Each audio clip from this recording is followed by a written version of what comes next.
Hello, everyone, and welcome to a new episode of Pop Yap. And today I have another special guest with me, which I'm so excited about. And I have Avery with me. So, hello and welcome. And I'm super excited to talk to you about your songs and your journey and everything. Hello, thank you so much for having me. I'm so happy to be here and so excited to chat with you. Hello, everybody listening. Me as well. I'm sure whoever listens to this by the end, they will absolutely love you because I didn't know you. So I'm gonna say the story once again. We actually chatted about it before we started recording this, but one of my TikTok friends tagged Avery under my podcast promoting kind of video where I was trying to find another small artist to do this with. And yeah, and then I decided to reach out to Avery. First, I listened to your songs because I feel like it's so important to know the artist and know their art. I don't like when people make interviews with people like they don't do their research or anything like that, and your songs are amazing. We're gonna talk about them. I'm super excited to ask questions for also my own personal selfish reasons because they're truly amazing. So yeah, Oh my that's gosh, that's the thank you story. so much. That's so sweet. I'm so glad you like them. Yeah, they're awesome. And I guess we can start. I wanted to first talk about 47, your most recent single, but no, let's just start from beginning because I feel like so interesting how each one of the songs sounds like you, but is also very different from very different.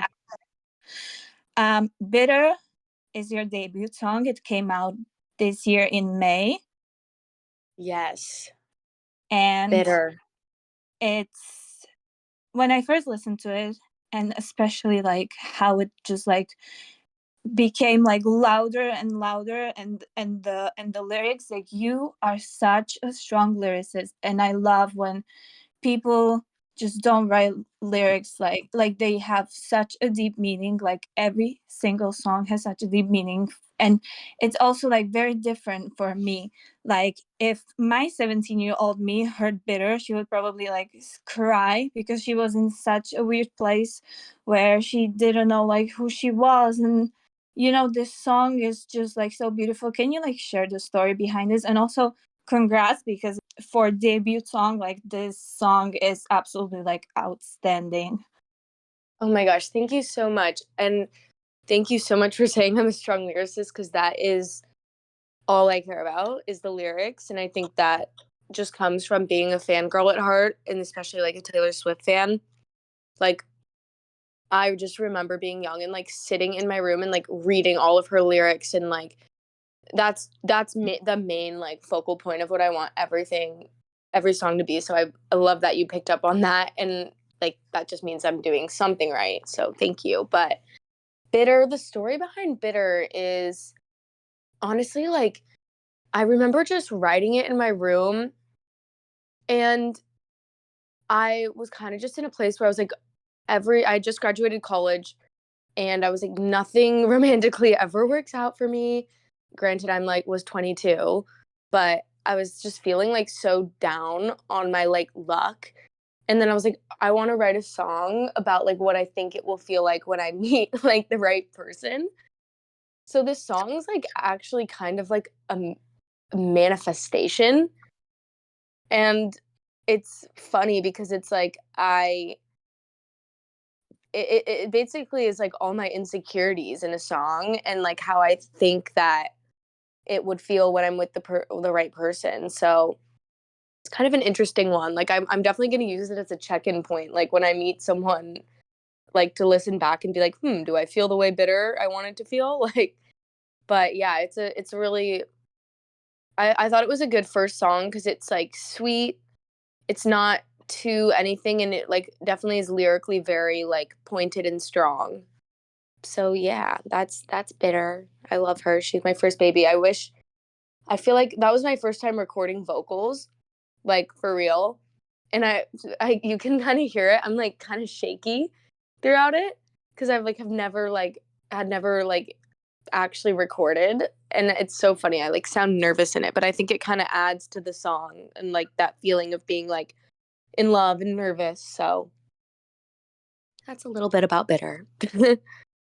I love that song so much, and thank you for like explaining what it means to you. I think it's so important to know what the artist's point of view is like, and I mean, you can like make your own assumption and make your own story about the song, but this is very beautiful. And yeah, manifestation, I love songs about manifestation and like hoping you can get to the right path or meet the right person. So this is very beautiful also for a first song. And I did not hear you shaking, to be honest, so I think you did a great job. Thank you. Thank you. I just remember being so nervous and being like, "Oh god," like but yeah, bitter I hope my bitter dream comes true one day.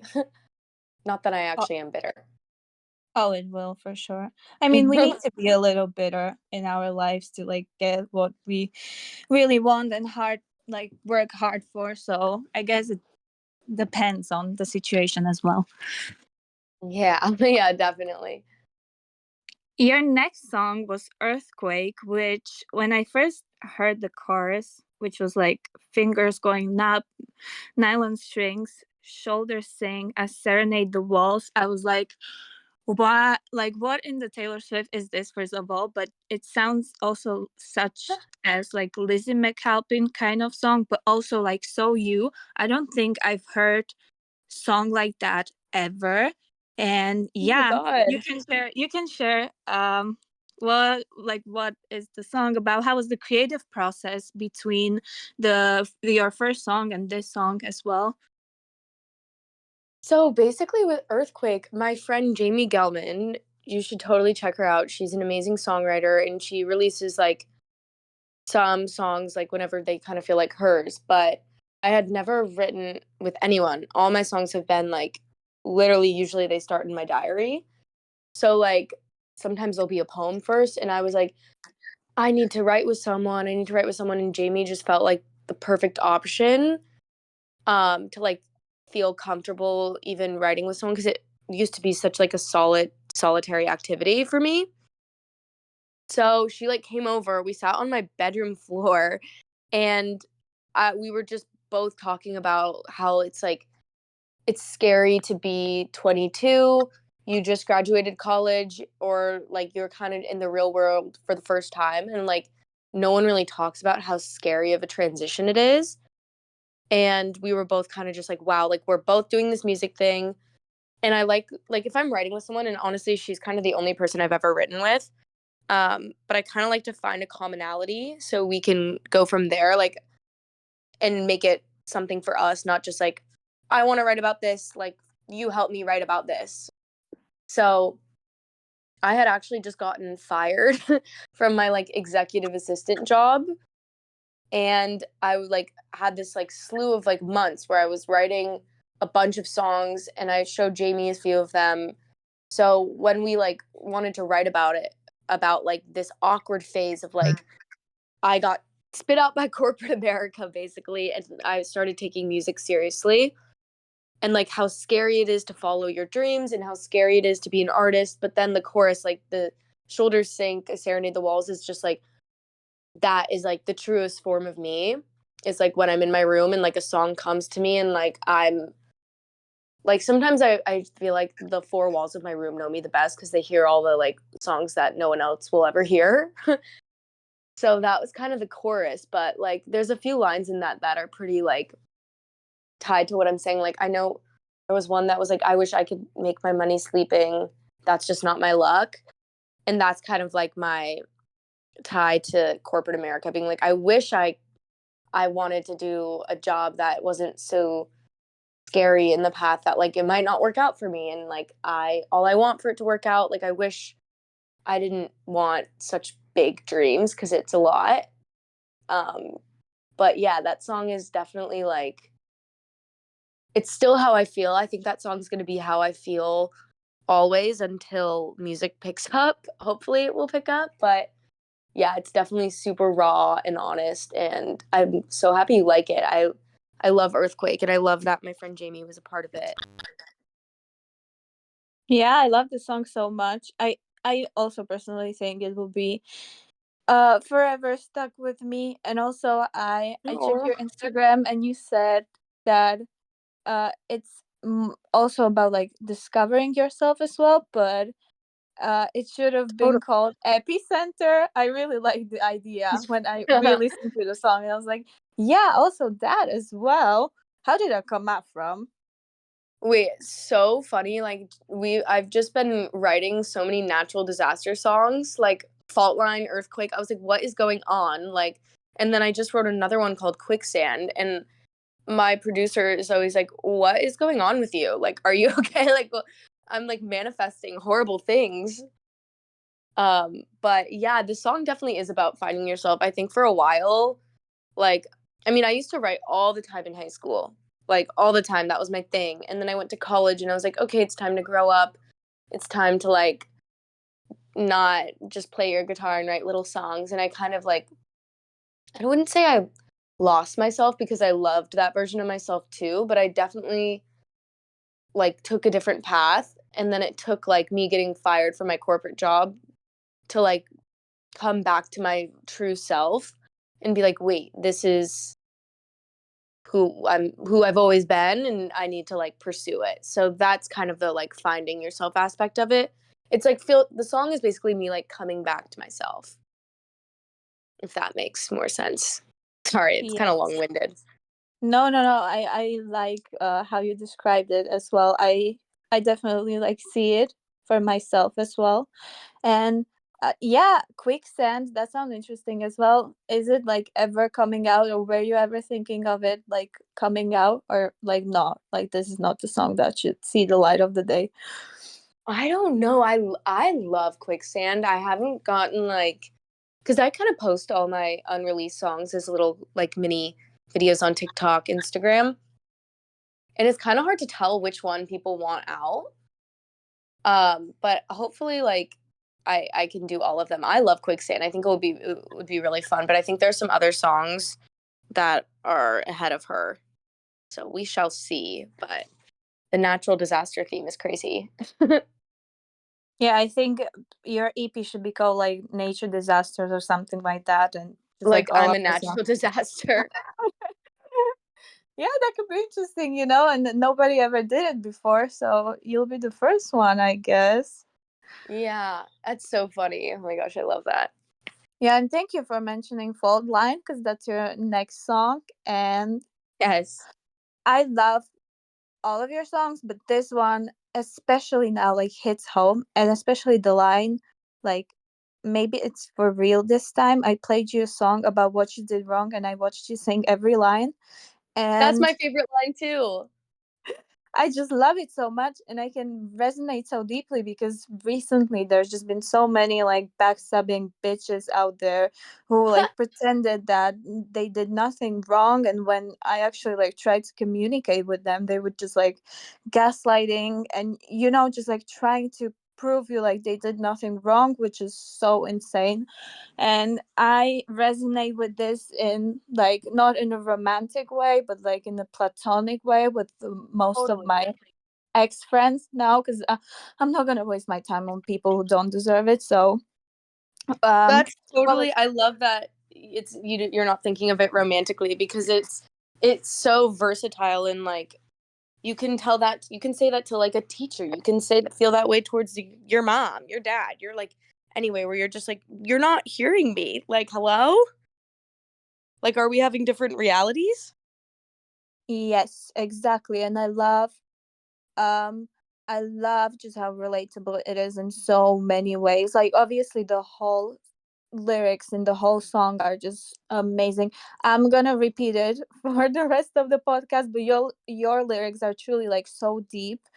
Ever since your first song and the last song, like all of them just have so many different meanings and metaphors. And I'm such a metaphor girl, and I love literature and like writing and poems and books. So Mhm. this and Taylor Swift and all of like the deep big people in the music industry who love just like deep lyrics. So this is amazing for me. And how Oh my was the gosh. creative process for Fault Line as well? Oh my gosh. First like I really like can't tell you how much that means to me. Like that like like it's one thing to like write a song, but it's another thing to have it be like quite literally my diary entry of poems and stuff that like you're in Europe that like you can relate to. Like that's what makes it like something to me. So like the fact that you relate to my lyrics is like all I could ever want ever in life. Like literally full stop. That's it for me. Like thank you. Yeah, you're But welcome. I mean, I really do mean it. I mean it like with my whole heart, like ever. And whoever like knows me personally knows that whenever I'm going somewhere or anything, like I just talk about my favorite artists that people don't know about, and I just love to yap about them and their music, and I play it everywhere. Like this is super important part of my life. So yeah. same. That's how I felt like as a fan of so many different artists. It's just like it's the closest. I mean, I think that's why Taylor Swift's so successful because it's like we have her diary entry. I read her diary entries every day, and like I know exactly how she's feeling. You don't need to tell me anything about her personal life. I know how she's feeling. So that's like I just try to keep it super raw and honest. But yeah, okay. So for Fault Line, I wrote Fault Line alone in my room. It's pretty much where everything happens. And then I brought in Jamie again and my other producer Langdon to just kind of like doctor it up a little bit. Or actually, wait, I don't know if Jamie wrote on it. I think she just did background vocals, which is fun. I love having friends on the track. It just makes it more special. But I Fault Line's not actually necessarily my story. Um, it's kind of like a general story of watching all of my friends. I have like an amazing group of friends. They're all like so nice, so smart, so lovely, such great girls. And just watching boys like or girls like just miss the beat and being like, "Oh my gosh, like how are you not seeing this? Like what is going on? Like here's this beautiful girl in front of you who's so amazing, is going to be such a great like person like and they're just not I mean, it's mainly aimed at the male gender. But yeah, Fault Line's kind of just like my "Are you kidding me" song, but I wanted it to feel lighthearted. Like I wanted it to feel like a big shrug, just like a huh. Like so I hope that's kind of what it feels like. Yeah, it definitely does. I mean, obviously from like the romantic point of view, it's very straightforward, but also like very light, as you said. Like you get straight to the point, and that's what I like in songs. And that's so nice because whenever I ask like artists if they take like inspiration from other people, they feel like they're invading their privacy, but I actually like that they don't have to like name drop them or anything, but just like take inspiration from other people. I think it's very beautiful that you can write about other people's emotions as well, because it shows you how empathetic you actually are. So thank you for also saying this. I find Yeah. it personally like very interesting. Totally. Yeah, like and it's not to say that I don't relate to every single lyric in that because I do, but I think the way the song came about, I was watching so many of my friends go through like this similar like narrative where it was just like why are we all going back to these boys, then they break up, then it's like wait, like what? Like there's this book called like Men Are From Mars and Women Are From I don't know, something like that. And I was just seeing that so heavily and I was just like, wow, gotta write a song about this. And then of course there's a natural disaster theme. Yeah, thank you. Thank you for writing the song, I'm sure. Oh my god, of course. Um, I don't know what to even say. Like, I love it so much, and yeah, I think enough Oh. was said, and everyone should listen to this. And if you're not listening to this, then I will be in your walls for sure tonight. So yeah, keep one eye open. Oh my god. And your latest song, 47, it just feels like such an evocative title. Can you tell us what inspired the name and story behind this track? Okay, well, this one's kind of like an if you know, you know kind of one, and I can't get into it too much, but it was derived from a nickname that an ex-boyfriend had for me, and that's kind of all I'll say, but it's this is the most pointed song I've ever written, but it's also the most imaginative song I've ever written. Like I was I it the way this song came together was like bizarre, and I've never had anything like it. But the title and everything of it is just so like I don't know. It definitely doesn't make full sense. Yeah. Okay, because you have like the real name line, and I didn't quite catch that. I thought the person just like didn't know you well, but now you've mentioned like the nickname, and it kind of like connected the dots for me. So that's Yes. interesting. Okay. Uh-huh. I get Yes. it now. Yes, but Um the Say My Real Name also is literal, and it is imaginative in the way that it's like you didn't know me that well. mhm. So it's Yeah, definitely a double meaning. that's what I first thought about. But you mentioned the nickname, and I was like, yeah, Yeah. sometimes people call you pet names because they like I don't know. Sometimes it happens you don't remember their name and like what's their name for real. But sometimes, yeah, it's like they don't know you at all personally. So Yeah, it was kind of like the nickname was meant the nickname and the him not knowing me as well is like the same thing, if that makes sense. I don't know if I'm explaining that correctly. yes, yes, I understand. I Okay. hope Okay, yeah, other good. people as Okay. well. And what was the creative process like for 47? Did you approach it differently than your earliest songs, like Fault Line, for example, or Bitter, like all of the others? Yeah, I feel like for me in general, songwriting is like me just randomly getting little bits of my subconscious and like grabbing them. Like that's kind of what it feels like. So I'm never like, oh, I'm going to sit down and write a song. Like it will just kind of pour out of me.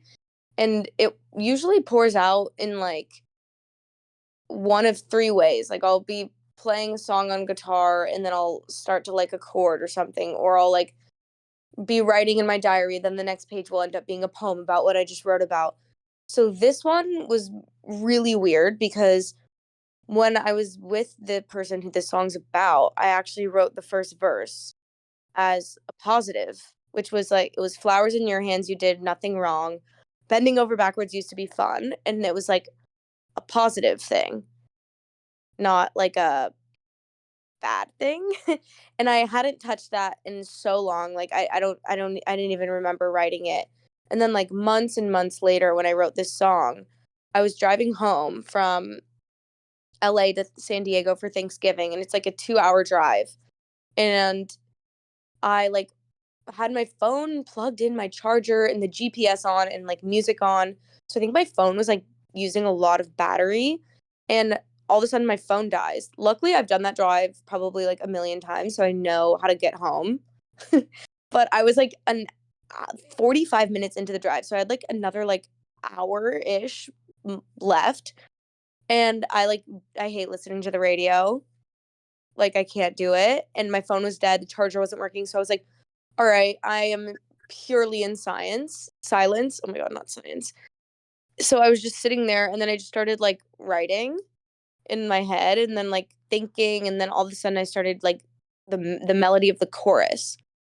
And I like sang it actually probably like so many times because I was so scared. Because usually I'll like voice memo it. And I couldn't do that because my phone was dead.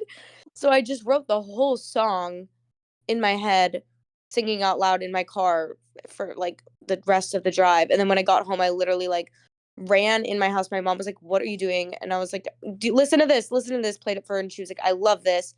And then I was like, "Wait, I think this little random poem would be such a cool first verse." Because the whole song's kind of like this double meaning, like I don't know. It came together so weirdly. It just felt like magical in a way. Like it just entered me in this car and it was thank God. Thank God my phone died. That's so interesting. Like I've heard nobody like have a creative process like that with a song. And yeah, I invite you because whenever I think about something, whenever it's a question for podcast, mostly that in recent days, I just forget like in a second because yeah, too many stuff. But like remembering like a song and actually like taking something from your old stuff, like that's what I love when you just dig into like your own journal. I was actually rereading my journal from last year, My and I gosh. found so many gems there, and I was like, cool, like this could be interesting in a book or something like that. But yeah, Totally. whatever I'm like doing, I mean, I am in a process of like writing a book, but it's Oh like my god. psycho thriller kind of thing, so it's not like, well, I had a draft, a very like rough draft about, I mean, I can say it now because probably not coming out ever. And I'm actually pretty close to finishing the first book. I've always wanted to like try this.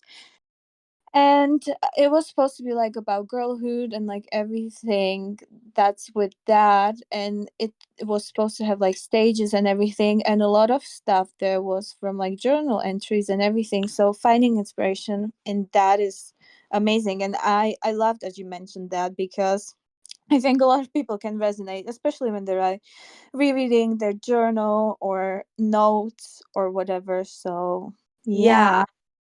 Yeah, like sometimes, yeah, it just feels like all this stuff will pour out of me, and it's my job to like piece it together in a way. It's like I'm decoding my own subconscious and then putting it to music is the best way to describe it. Your music blends indie pop with folky vibes. How do you navigate and balance different genres in your work? Yeah, totally. So this is something that I actually try to not even think about ever because all my favorite artists, I mean, well, my favorite artist, Taylor Swift, like she has never let a genre define her. And I think that's super important, especially as a developing artist, because I don't fully know my sound yet. But if I wanted my sound to be so specific, I don't think I'd ever end up releasing anything because I'd be so caught up in like from Fault Line to 47 is such a stark difference, but that's okay. Like there aren't any rules in music, and that's kind of why I love it. So I just try to keep it light, like, and it all ends up flowing, I think, nicely when I do keep it light. But sometimes I'll be like, it's more of a production thing. Like you can kind of make any song, any vibe with production. So I usually leave that to my producer, but if it sounds good and it fits the vibe, I'm not gonna mess with it if it's just not gonna match the word folk or pop or whatever. No, I love definitely when artists try to discover themselves not through like one genre but also try others. That's what made also Taylor like great. Like she went from country to pop and then indie and folk, and there are some rocky, of course, like rocky stuff in Red. At least that's what I think about, Yeah, especially the live version of totally. I knew you were trouble. So yeah, thinking of this, I just love when I don't have to listen to 30 songs and they all sound the same. I think it's super lazy, and there are plenty of people, especially in the like males. I don't want to be a hater, but unfortunately, like it's true. That's why I don't listen to many of them, and they need to be like great to be able to be as good as female artists because Totally. you just need to reinvent yourself all the time to be interesting and like find a new era and like make it aesthetic and fun. And if your like era or like I don't know, song release is not fun like enough, then people will like talk shit about you, which is insane for me. So definitely this I really appreciate, and thank you for saying this. Yeah, I also just think it's so fun when like artists make a world around their music. Like, and Taylor does such a good job of this. I think a lot of like so does Sabrina Carpenter. Like, you're in a different world. You're picturing like from Reputation to like Red. Your Red is like party 21, 22, And then Reputation's like dark and moody, and I've kind of tried to take like a page from her book with that. And I'm obviously doing singles right now because I'm so small, but like from like Bitter to 47, it's so different, but it's like that's good. And like I don't want I also remember being 12 or whatever how old I was when Taylor went pop, and how I was like, no, when I heard about it.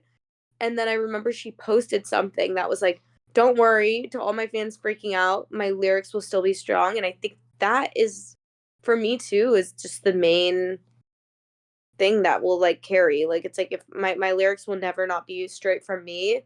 So no matter what the production and genre twang is on each song, it will still have that commonality. Well, your lyrics are definitely very strong. You're a great songwriter, like truly, truly, truly. So yeah, you Thank don't have to you. worry about that. Um, Thank you. and about collaborations, like what role do collaborations play in your music? I mean, you don't have any yet, but do you have a dream collaborator you'd love to work with? Oh my gosh. Well, I I mean, I have like my crazy ones that will never happen, but like Harry Styles and Role Model. But I would love to work with like I love Alessi Rose. I think she's so cool and so cute and a great writer too. So that's my like more feasible partner. But I don't know. She's blowing up.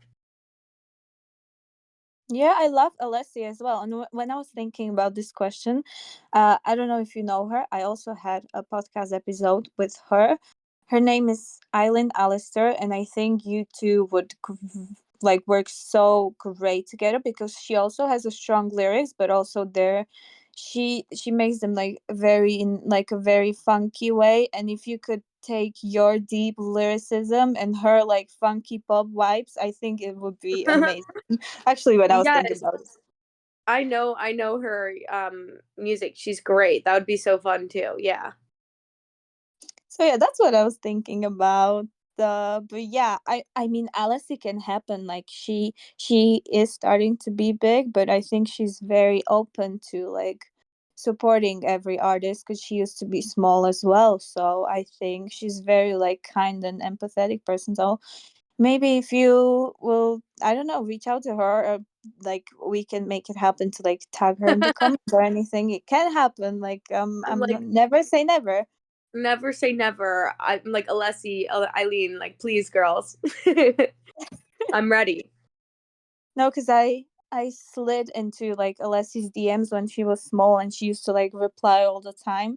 And now I slid into her DMs because when I DM'd you, I DM'd like another like 50 people. And I was like, either I'm gonna embarrass myself or this works out. And obviously many people did not respond, but many responded and I did not get rejected yet. So that made me very happy because I'm Oh so scared of yay.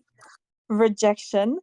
But yeah, I DM'd her as well. I mean, she obviously did not see it because she's like super big now and she probably Yeah. has like a lot of DM spam, but you never know, maybe one day. Oh yes, she's so cute. I love her. I've also read an article about you, and you've mentioned there that you're influenced by like Lizzie McAlpin and Johnny Mitchell. Like, how have they shaped your approach to storytelling, especially? Yeah, I mean, my mom played Joni Mitchell all the time growing up, and she's just like talk about lyricism. She is an insanely gifted songwriter, and I think it just made me think of a song as a story, not music per se. Like I don't know. Like I feel like I think of a song way more as a like miniature little storybook than as like a composition, if you will. So I think that just like really stuck with me, and like I don't like I feel like I could pick a theme, a thesis, a statement, a this, that, the other, everything that you could do for like a book for each of my songs. And yeah, I mean my favorite Joni Mitchell song is Clouds. Um if you guys haven't listened to that, listen to that. It's like it's a song about like life and just kind of like nothing in the coolest way. And I'm obsessed with how she uses a lot of like nature references, which I feel like I kind of do too. So maybe that's from Joni.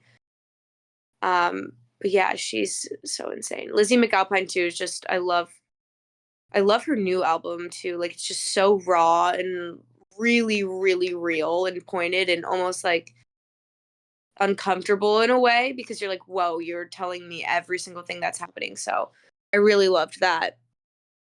And I think also that's something I took from Taylor too is like, especially in Tortured Poets Department, she is not leaving anything to the imagination. It's so specific and so like almost unrelatable that it's so relatable that you're like, I'm there. So I think that's a fun thing because I know a lot of people in songwriting will be like, keep it broad so everyone can relate to it. But I don't agree with that. I think it's like the more specific you are, you feel like you're watching a movie. So yeah, that's kind of how I feel when I listen to Joni and Lizzie. I'm watching a movie. Yeah, I love storytelling. I just love how I can like be delusional for a second and like imagine like the exact like story in my head and just like replay it once again. And also when I was thinking about Joni and like her influence on you, she I love the music and she's giving like such a philosopher vibes kind of way because Mm-hmm. um in my school I'm also having like philosophy and I'm gonna graduate from that as well.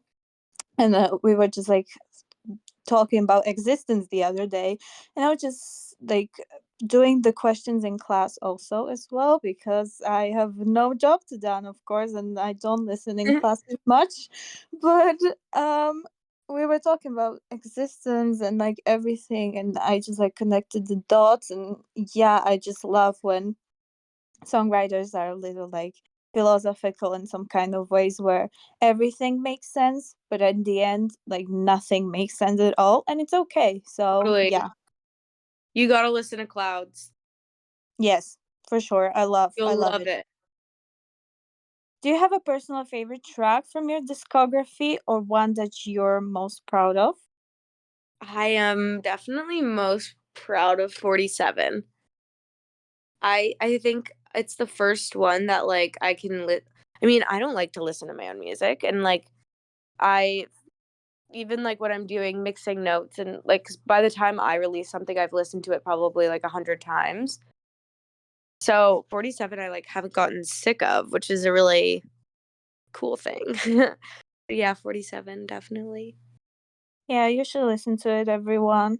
As I said, just go. Like, stop this, listen to it, and then come back, and you'll get the vibes. Oh, Um, thank you. Also like social media is definitely like big part of like being a musician, or even like for me, like I wouldn't be here without social media and like connecting with people. And how has social media, especially platforms like TikTok obviously and Instagram, influenced the way you create and share music with people? Totally. I mean, it's like the most important part of everything is like being able to connect with like people who like my music.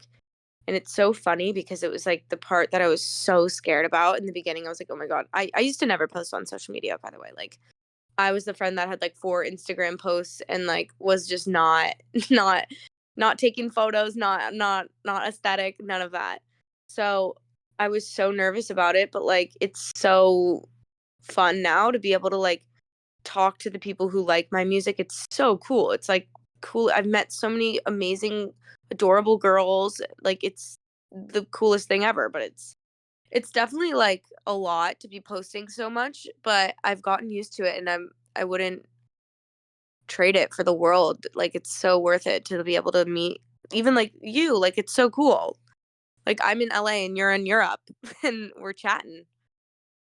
Yeah, like that's what I love about social media. Social media can be so fun and like can connect so many people. Of course, like there's so many downfalls. I actually checked your Instagram before this, and it's very beautiful and very like it's just like your music. Like you Oh my post about gosh. your music, and that's what I like about it, that it feels personal, even though it's not like you're not posting like photos of like I don't know, like from vacation or nothing like that, but also like the posts and like the creativeness and like posting a post on Instagram is I just love it so much. It's a blessing to my eyes. I love when people just like take time to be creative on social media, and I really love it so much. And yeah, you're creating like all of the posts yourself, and how do you come up Mhm. with like the collages and everything? Yeah, it's so hard. I am not the best at all that stuff, but I'm like obviously so small still, so I don't have like a team helping me with it. But like I will spend so long because I'm like, wait, I'm so bad at this. I like consult all my roommates. I'm like, help, help, guys, I'm posting, please. So it's definitely not my strong suit. So thank you for saying that. Yeah, and do you feel pressure to constantly produce content for social media, or do you focus more on your music first? Um, I mean, I definitely feel pressure to post on social media just because like everything they tell you is like if you're not posting 3 times a day on TikTok, like the algorithm will not favor you, and it's just all these like crazy things. But I've gotten so used to it that I don't feel pressure by it anymore. So yeah, I it's good. I definitely wish that. Oh wait, sorry, I'm about to sneeze. Sorry, I'm like kind of have a cold right now. Um, Bless you. thanks. I wish I didn't have to post on social media, but I also am like, wait, I would have never met the people I've met. So like I'm really happy with it now. I actually kind of love it now. So it's been a nice little enemies to lovers. Yeah, I get it. And with meeting like people, what's the best interaction you've had with a fan online? Oh my gosh. Well, I do Zoom concerts every so often, usually before a release. And I just like I love the last one, like over 100 people were on it, and that was crazy because like the one before it was like 20, I think.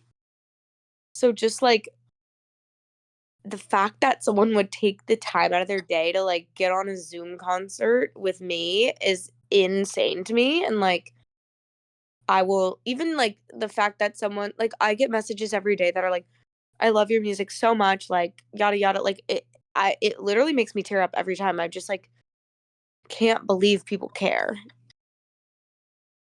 It's Well, of so course, cool. 'cause your music is amazing, and also I love Zoom's concerts. I need to join next one definitely because Yes, for Zooms sure. Zooms are so fun. But yeah, like obviously you deserve it. And also when I was checking like stats, and you like posted your first song in May, and you already have like over 5,000 monthly listeners, which is amazing and such a big like achievement. So I'm very proud Oh, of you, and thank you you. deserve it. I'm sure many people uh will find about you in a very short time, and soon you'll be like Alessi Rose, and I'll be like, yeah, well, I talked with this awesome singer. Oh, you're so sweet. Yeah, it's just so surreal that people care. I guess like the best analogy for it is like you could be love cooking and love cooking so much and like the act of it, mixing whatever into your bowl, making recipes. But like if someone loves your food and you start a restaurant and then every day people are eating the like food you love, that's like kind of how this feels to me. Like I've always loved songwriting, but the fact that other people like listening to my songs makes it like so much bigger than me, and it's just so cool. That's such a beautiful metaphor. I'm definitely writing it down in my head, and thank you for saying this. Yeah, of course. I That's like the best way I know how to describe it. So that's Last song. definitely like the best part Yeah. about everything. Yeah, definitely. Last question about social media, and then I'm done because it's a hard topic to talk about, but also very important. I feel like people sometimes have very different not views, but also fans don't, you post something online and they think that they know you, but actually it's kind of like a parasocial relationship with some of the artists and the fans, when fans think they know you, but they don't actually like know you at all. They know your music and you want to be vulnerable with them. How do you kind of like approach sharing yourself online, but also staying like authentic and also like true to your real life? Yeah, I mean, I haven't actually run into that problem just because I feel like I'm still so small that I can reply to everything still, and I am still, like, it doesn't feel parasocial yet, like, it kinda feel like we're all friends, which is it's fun. I think the only thing that ever overwhelms me is, like, when I'm, like I feel bad that like, can't reply because 'cause I'm, like, working and, like, I babysit. So I'm like, "Wait, I feel so bad I can't reply to this right now," and then something will get buried, but, like, I think because my songs are my diary entries and I am replying to every comment, I kind of also stalk everyone who follows me. They know this. And I, like, have, like, a photo album that's, like I think it's called a Rainy Day, where, like, it's everyone who's ever reached out to me, I, like, have it screenshotted, and I try to remember, like, everyone as best as I can. That's why I love the Zoom concerts because like, I'll be talking like, always answer my DMs, and I will until I, like, physically can't. Hopefully, I get to that point. I mean, not hopefully, because I will be sad that I can't talk to everyone again still, but, like, I don't know, I feel like they're my friends too. Maybe that's not good, I don't know. That's very kind, first of all. And second of all, yeah, I mean, when you're still in like that kind of phase where you can reply to fans, it's fine. But also, me as a fan, as someone who like loves so many artists, I kind of, and even though I'm talking to many of artists and they're kind of like my friends, I like to think that, but I still feel that like relationship where I look up to them and that I should respect their boundaries sometimes and not like annoy them. Also, I'm always scared of like annoying people and I don't want to just like spam them or anything. So this is kind of just like my point of view as a fan, that sometimes people just think that they can, I don't know, invade privacy as well and all that kind of stuff. I hope it never happens to you, but unfortunately, it happens to a lot of people. So, yeah.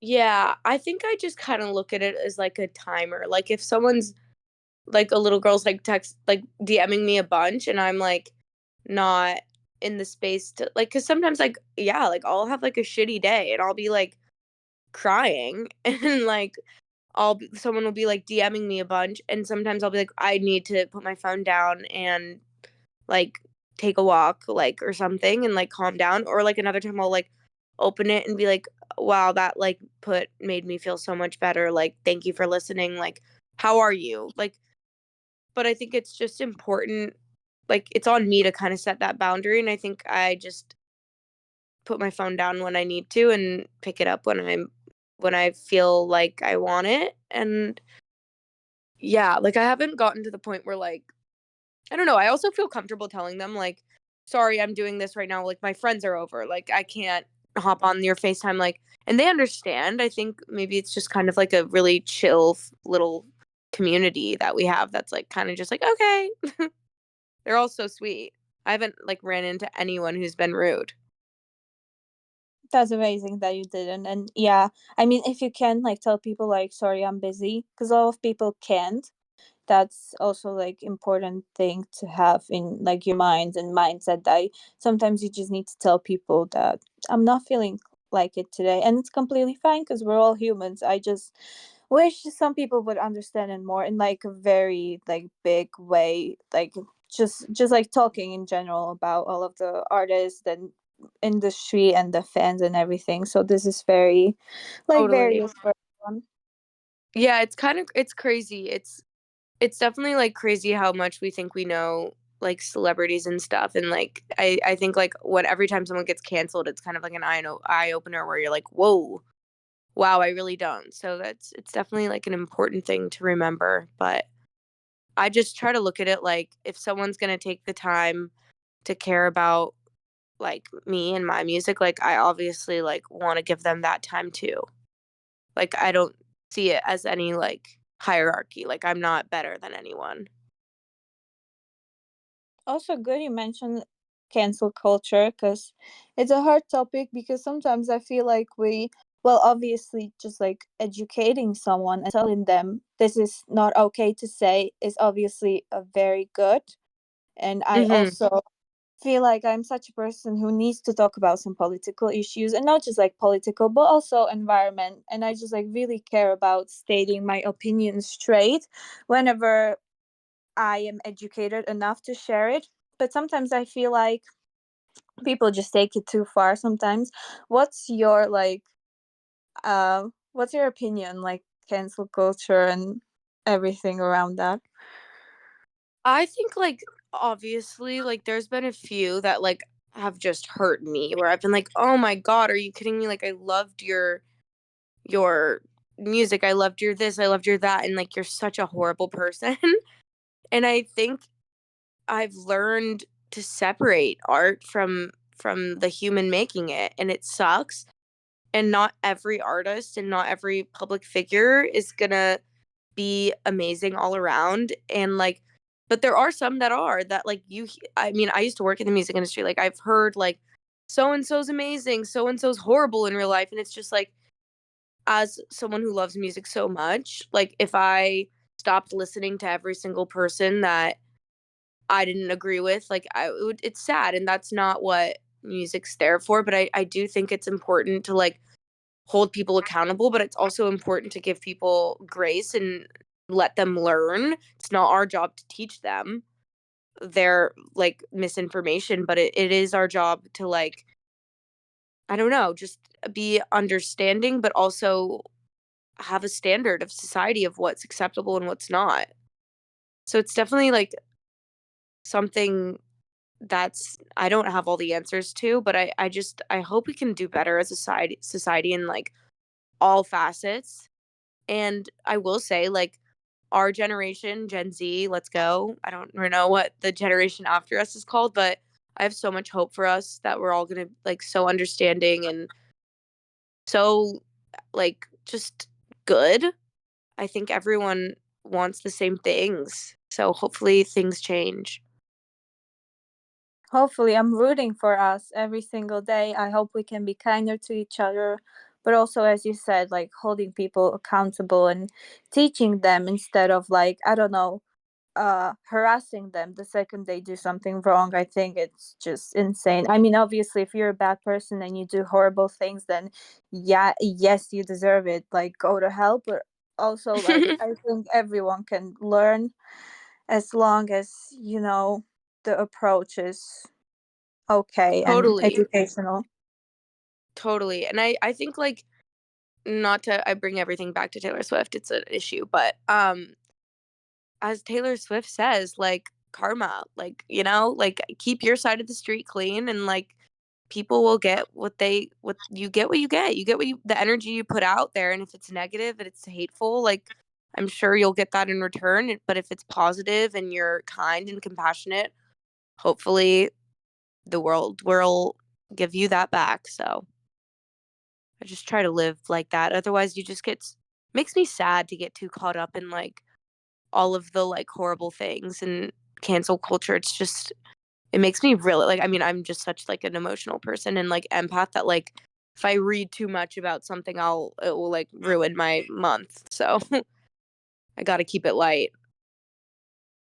Yeah, I'm emotional as well because I'm a Yeah. Pisces and Oh, I think I'm yeah. a Pisces rising? I'm a Oh, Cancer. okay, emotional as well. Yeah, I'm, So like, all water, I think. yeah, I well, don't know. I'm like Pisces sun and Virgo moon and Leo rising. So yeah, definitely tough out here because I pretend to be tough, but then I come to my room and just like break down whenever someone just like hurts me or whatever. But I try to keep Oh, the best way. But I think being emotional is also very beautiful, and I just wish people weren't like so mean. And also the new aesthetic of like you need to be tough to like get through life. Like no, what if we were like more empathetic towards each other and understood each other's feelings instead of like bashing people? But that what can you do, you know? Yeah, I know. I've, like, seen that on the internet a little bit, like, this, like, very, like, tough exterior vibe. I don't know. I think I hope everything just kinda evens out. Me It's too. yeah. If you could perform 47 anywhere in the world, where would it be and why? Las Vegas, and, just the song kind of, like, is like a reminds me of, like, a casino. Okay, Slay, I can imagine this. Well, booking a flight right now. Yeah.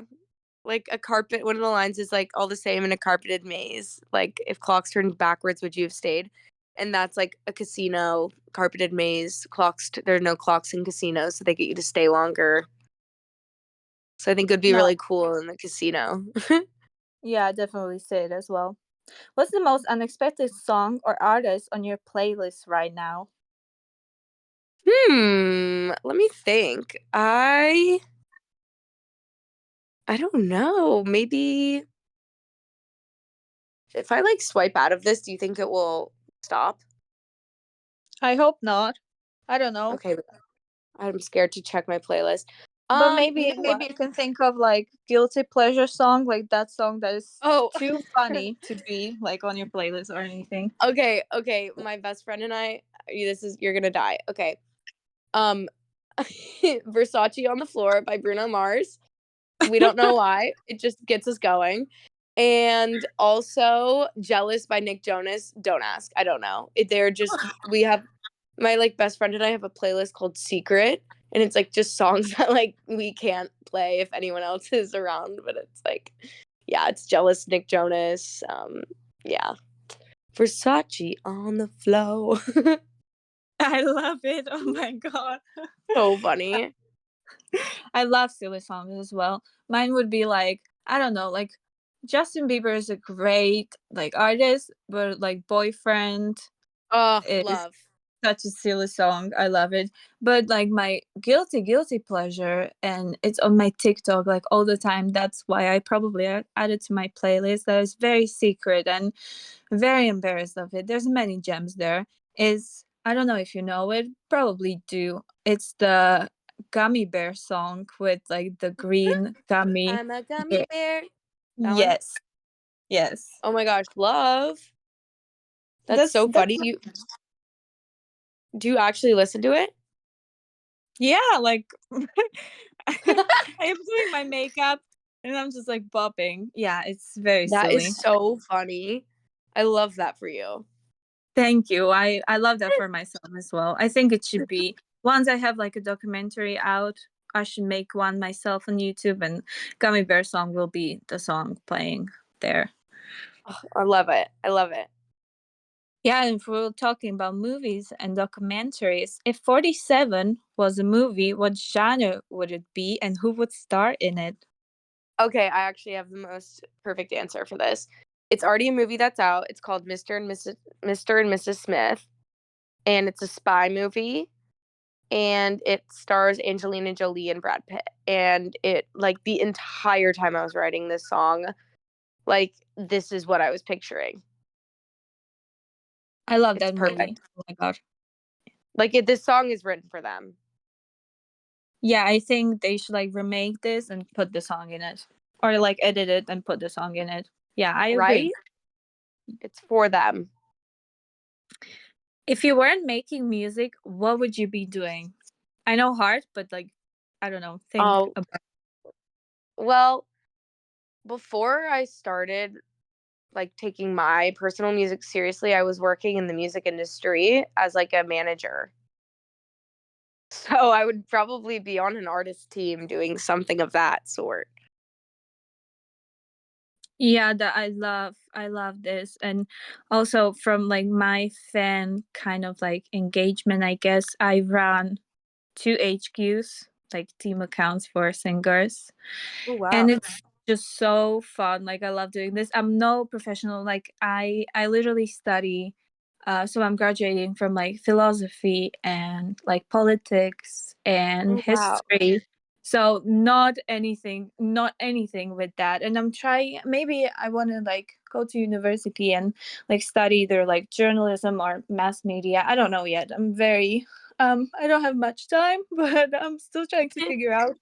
But yeah, this is just so fun, like managing and doing like fun stuff for artists, and I just love doing that so much. And yeah, it takes a lot of time, but it's so fun. And also I love being like a creative person to like do stuff on social media as well. I'm not doing much stuff for my own social media. I just like post like whatever comes to mind, but yeah, for them like it's very fun. And also that since you like said that you're a manager, then you're doing like stuff, you can do stuff for yourself, which it means that Totally. you can be your own boss. And I think that's like the best thing you can do for yourself, because you know yourself and you have like a vision of things. So I think that's just super great to like have as a musician. Yeah, it's pretty funny. Like every time I would be like helping manage an artist, I would end up branding them how I would like brand myself. And I was like, all right, maybe I was just so scared to like be my authentic. I thought I was like not good enough. So I was like, okay, what's the next best thing? If you're not going to be the artist, the manager. So it's kind of it's like funny that I wasn't like I was scared, but it was really fun and I learned a lot.